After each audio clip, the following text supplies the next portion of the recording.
ওম নমঃ শিবায়। জয় শিব শম্ভু। বন্ধুরা, আগামী ২৬শে ফেব্রুয়ারি ১৩ই ফাল্গুন এবছরের মহাশিবরাত্রি সম্পন্ন হচ্ছে। যদিও এই বছর ২০২৫ সালে এই মহাশিবরাত্রি তিথি মূলত ২ দিন থাকছে, ২৬শে ফেব্রুয়ারি বুধবার দিন এবং ২৭শে ফেব্রুয়ারি বৃহস্পতিবার দিন। কারণ বুধবার সকাল ৯:৪২ থেকে শিব চতুর্দশী তিথি শুরু হলেও পরের দিন বৃহস্পতিবারও শিব চতুর্দশী তিথি থাকছে। বৃহস্পতিবার দিন চতুর্দশী তিথি থাকছে সকাল ৮:৩১ পর্যন্ত। সেই কারণে এই বছরের শিবরাত্রি বুধবার এবং বৃহস্পতিবার উভয় দিনকেই গণ্য করা হয়েছে। ফলে স্বভাবতই এই প্রশ্নটি উঠে আসছে, এই বছর ২০২৫ সালের এই মহাশিবরাত্রি কবে পালন করা প্রয়োজন, কোন দিন আমরা উপোস রাখব এবং কখনই বা মহাশিবরাত্রির পূজা সম্পন্ন করা প্রয়োজন। আজ এই ভিডিওর মাধ্যমে এই সকল প্রশ্নের উত্তর ব্যক্ত করব এবং এরই সঙ্গে জানাবো এই বছর ২০২৫ সালে যদি শিবরাত্রি পালন করতে চান তাহলে তার আগের দিন কোন খাবার গ্রহণ করতে হয় এবং যারা শিবরাত্রির দিন নির্জলা উপবাস রাখতে পারছেন না তারা শিবরাত্রির দিন কোন খাবার গ্রহণ করে শিবরাত্রির পূজা সম্পন্ন করতে পারবেন এবং সর্বোপরি নির্জলা উপবাস রাখার পর কখন উপোস ভঙ্গ করতে পারবেন, এই সমস্ত কিছু এই ভিডিওর মাধ্যমে বিস্তারিত আলোচনা করব। আশা করছি দর্শক বন্ধুরা ভিডিওটি আপনাদের ভালো লাগবে। নমস্কার দর্শক বন্ধুরা, ধর্মকথা চ্যানেলে জানাই আপনাদের সকলকে সুস্বাগতম। আশা করছি ঈশ্বরের কৃপায় আপনারা সকলে ভালো আছেন এবং সুস্থ রয়েছেন। বন্ধুরা, সবার প্রথমে আপনাদের জানাই যে এই বছর ২০২৫ সালে এই মহাশিবরাত্রির ব্রত স্মার্ত মতে আগামী ২৬শে ফেব্রুয়ারি ১৩ই ফাল্গুন বুধবার দিন সম্পন্ন করা প্রয়োজন। অন্যদিকে গোস্বামী মতে যেহেতু পরের দিন ২৭শে ফেব্রুয়ারি ১৪ই ফাল্গুন বৃহস্পতিবার শিবরাত্রি তিথি থাকছে, তাই গোস্বামী মতে এই দিন অর্থাৎ বৃহস্পতিবার দিন শিবরাত্রির ব্রত এবং পূজা সম্পন্ন করা প্রয়োজন। তবে বন্ধুরা, আমরা বেশিরভাগ মানুষই স্মার্ত মতে বিভিন্ন পুজো অর্চনা করে থাকি। যদি আপনি স্মার্ত মতে বিশ্বাসী হন তাহলে সেক্ষেত্রে শিবরাত্রির পূজা ব্রত ও উপবাস সমস্ত কিছুই আগামী ২৬শে ফেব্রুয়ারি ১৩ই ফাল্গুন বুধবার দিন সম্পন্ন করা প্রয়োজন। কারণ বুধবার দিন যেহেতু শিবরাত্রি তিথি সকাল ৯:৪২ থেকেই শুরু হচ্ছে, তাই আপনি বুধবার দিনই শিবরাত্রির ব্রত এবং উপবাস পালন করতে পারবেন। কারণ মহাশিবরাত্রির যে পূজার শুভ মুহূর্ত এই বছর শুরু হচ্ছে ২৬শে ফেব্রুয়ারি বুধবার সন্ধ্যা ৬:১৯ থেকে শিবরাত্রির যে প্রথম প্রহরের পূজা থাকছে বুধবার সন্ধ্যা ৬:১৯ থেকে রাত্রি ৯:২৬ পর্যন্ত। দ্বিতীয় প্রহরের পূজা থাকছে রাত ৯:২৬ থেকে মধ্যরাত্রি ১২:৩৪ পর্যন্ত এবং তৃতীয় প্রহরের পূজা থাকছে রাত্রি ১২:৩৪ থেকে ভোর ৩:৪১ পর্যন্ত এবং সর্বশেষ প্রহরের পূজা থাকছে অর্থাৎ চতুর্থ প্রহরের পূজা থাকছে ভোর 3:41 থেকে পরের দিন 27শে ফেব্রুয়ারি সকাল 6:48 পর্যন্ত। মহাশিবরাত্রির যে সর্বপ্রধান পূজা, যাকে বলা হয় নিশি পূজা, সেই নিশীথ পূজা থাকছে 26শে ফেব্রুয়ারি রাত 12:09 থেকে 12:59 পর্যন্ত। বাংলা পঞ্জিকা অনুসারে এই সময়কাল বুধবার দিন সম্পন্ন হলেও ইংরেজি ক্যালেন্ডার অনুযায়ী যেহেতু রাত 12টার পর থেকেই পরের দিন শুরু হয়, তাই ইংরেজি ক্যালেন্ডার অনুযায়ী এই সময়কালটি পড়ছে 27শে ফেব্রুয়ারি বৃহস্পতিবার দিন। আশা করছি দর্শক বন্ধুরা এই বিষয়টি আপনাদের সামনে পরিষ্কার হয়েছে। তাই এই বছর যদি মহাশিবরাত্রির ব্রত, উপবাস বা পুজো দিতে চান, তাহলে আপনি যদি স্মার্থ মতে বিশ্বাসী হন, তাহলে অবশ্যই তা বুধবার দিন সম্পন্ন করা প্রয়োজন। আর বুধবার দিন যদি আপনি উপোস রাখেন বা ব্রত রাখেন, পূজা করেন, তাহলে সেক্ষেত্রে মহাশিবরাত্রির যে পারণ ক্রিয়া অর্থাৎ উপবাস ভঙ্গ ক্রিয়াটি সম্পন্ন করা প্রয়োজন পরের দিন বৃহস্পতিবার সকাল 8:31 পর এবং সকাল 9:56 পূর্বে। এর মাঝখানের যে 1.5 ঘন্টা সময়, এই সময়ের মধ্যেই মহাশিবরাত্রির পারণ ক্রিয়া সম্পন্ন করা প্রয়োজন, অর্থাৎ উপবাস ভঙ্গের ক্রিয়াটি সম্পন্ন করা প্রয়োজন। তবে অনেকেই দীর্ঘ সময় নির্জলা উপবাস বা না খেয়ে থাকতে পারেন না।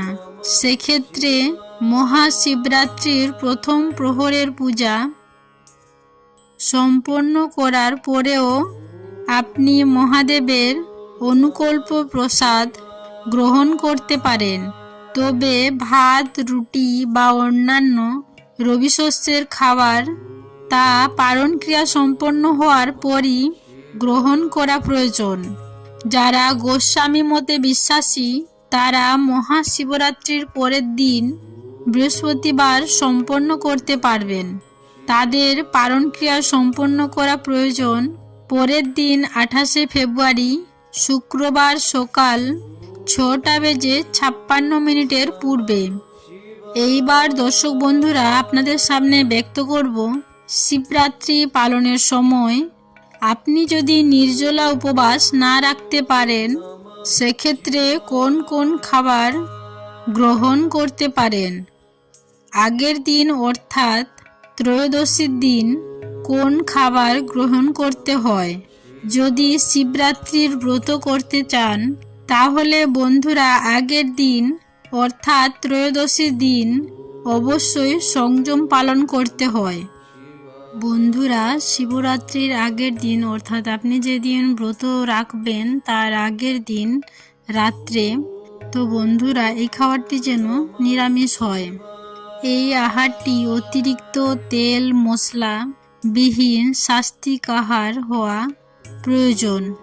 যদি সম্পূর্ণ নির্জলা উপবাস করতে চান, তাহলে পরের দিন অর্থাৎ শিবরাত্রির দিন ব্রহ্ম মুহূর্তে ঘুম থেকে ওঠার পর স্নান পর্ব সেরে নিয়ে পরিষ্কার বস্ত্র পরিধান করে হাতে জল এবং কিছু অক্ষত চাল নিয়ে সংকল্প গ্রহণ করুন যে আজ আপনি সম্পূর্ণ নির্জলা উপবাস রেখে বাবার পূজা সম্পন্ন করবেন।